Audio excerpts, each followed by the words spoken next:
যেমনটি খবরের শুরুতে জানিয়েছিলেন, ইনকিলাব মঞ্চের আহ্বায়ক ওসমান হাদী হত্যার প্রধান আসামি ফয়সাল করিম সহ দুজনকে ভারতের পশ্চিমবঙ্গ থেকে গ্রেপ্তার করা হয়েছে।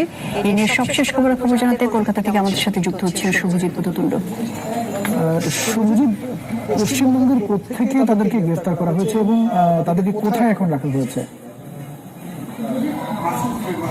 দেখুন, কলকাতা পুলিশের এসটিএফ অর্থাৎ স্পেশাল টাস্ক ফোর্স তারা বলছে বনগা থেকে, অর্থাৎ একেবারে বেনাপোল সীমান্তের কাছ থেকে তাদের গ্রেপ্তার করা হয়েছে। স্পেশাল তাদের কাছে কিছু গোপন তথ্য ছিল, সেই তথ্যের ভিত্তিতে তাদের গ্রেপ্তার করা হয়েছে। গ্রেপ্তার করেছে গতকাল রাতে এবং আজকে তাদের ইতিমধ্যেই এসটিএফ যেটা প্রেস রিলিজের দ্বারা বলছে যে তাদের ইতিমধ্যে আজকে তাদের কোর্টে তোলা হয়েছে।